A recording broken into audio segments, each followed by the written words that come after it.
to this Flutter navigation based practices. So what we're going to talk about is the navigation, which is the fundamental aspect of any multi-screen application.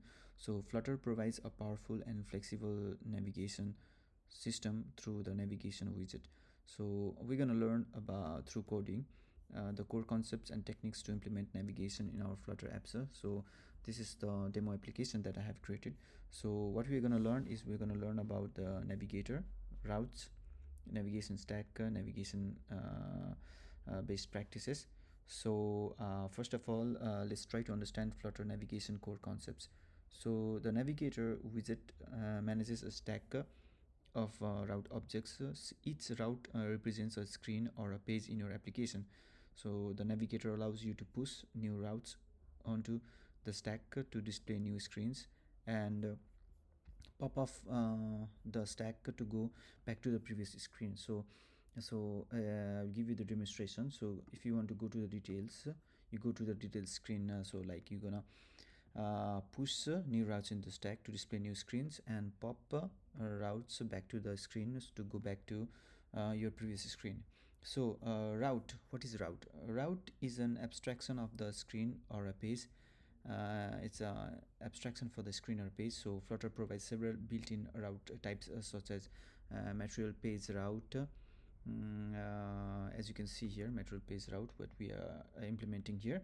So it's a route that uses material design transition, so that's why it's mostly implemented. Then you also have a Cupertino page route, which is mostly uses the iOS style transitions. Then we have a page route builder, a route that allows you to define custom transitions. And then also you have a go route, a route that is a part of a go route router package, which is a declarative routing package. Then further going on, we have a navigation stack. Navigator maintains a stack of routes where you can navigate to the new screen. A new route is pushed onto the stack. When you go back, the top route is popped off the stack. So this is the navigation stack, as I told you. You see, there is a stack there, right? Navigation stack. So which utilizing this navigation stack, we push, pop, and just navigate from one screen to another screen.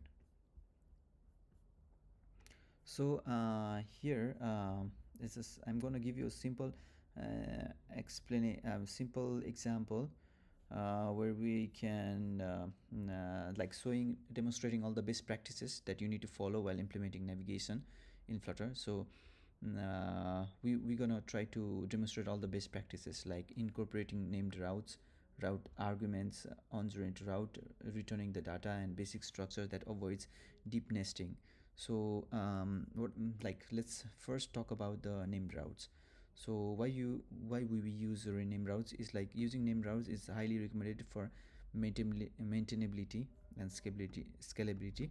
So instead of directly building routes in line, you define them in a map and refer to them by name. Okay, so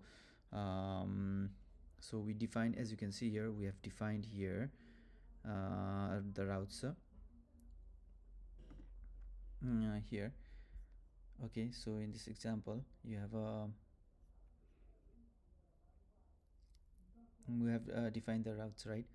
And then with the using this routes property, and then you just define the num, that's the home screen settings, you know. And then also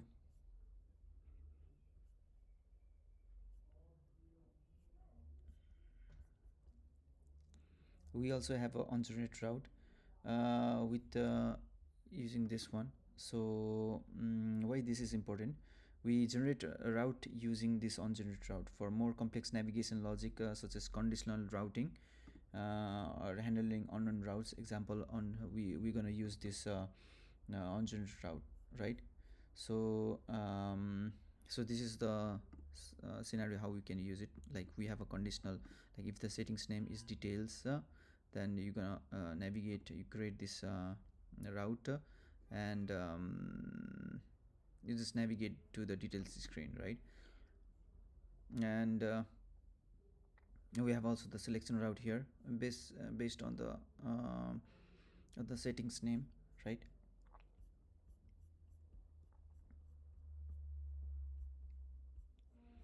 Okay, further on, let's talk about uh, the booster name. Okay, one second, let me see. uh, um, like we can also use the route arguments.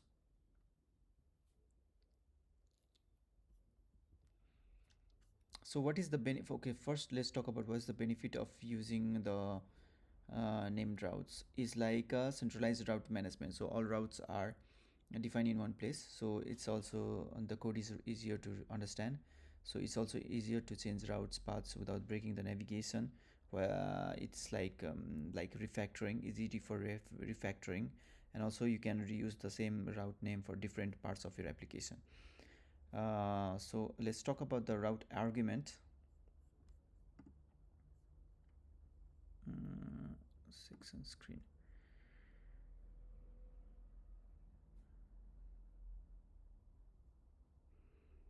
So you can retrieve the arguments in the destination screen. Okay, so the push name, let me see about the screen. Okay,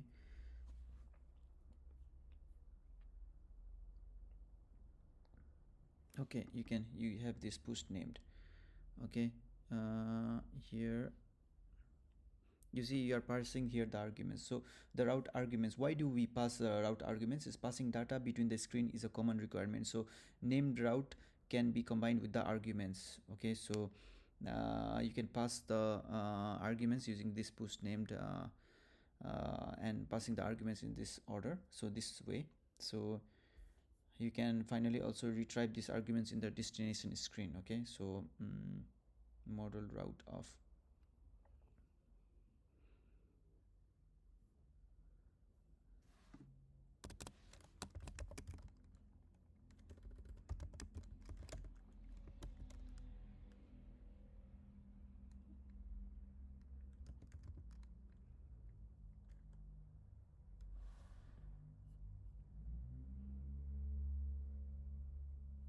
Yeah, you can use this model route of.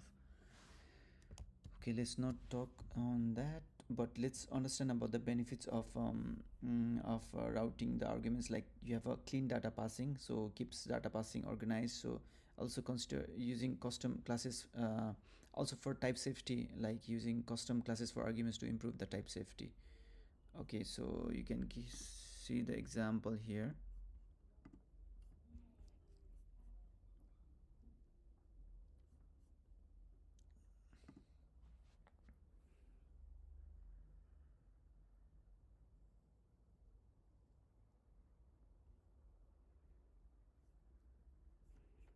Okay, so now let's also learn uh, uh, how we can use the.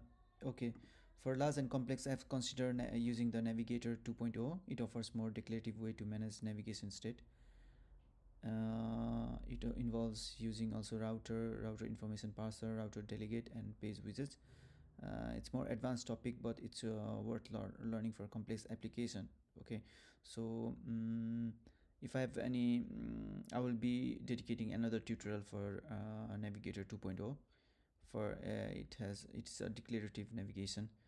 So, and also the another best practice you need to follow is avoid deep nested navigation. So too many nested navigations can make your app navigation logic hard to follow and debug. So try to navigate, keep the navigation hierarchy relatively flat.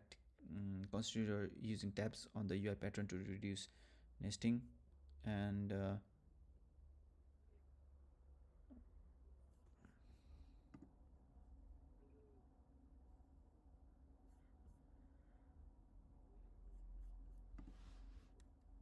also you can use pop until. Yeah, this pop until you can use it on. Okay, one second. Push name pop until. Yeah, you can use pop until to go back to the to your for complex back navigation. Okay, so if you want to go back multiple screen at once, as you can see here the documentation. So so for complex navigation needs, consider using the package like go router or auto route. Okay, so there are some packages like that.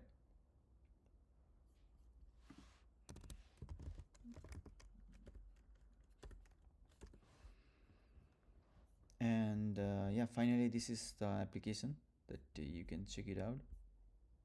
Okay, follow these best practices to just create your Flutter app with the robust, maintainable and user-friendly navigation. Go to settings, option screen. Okay, you see selected option 2.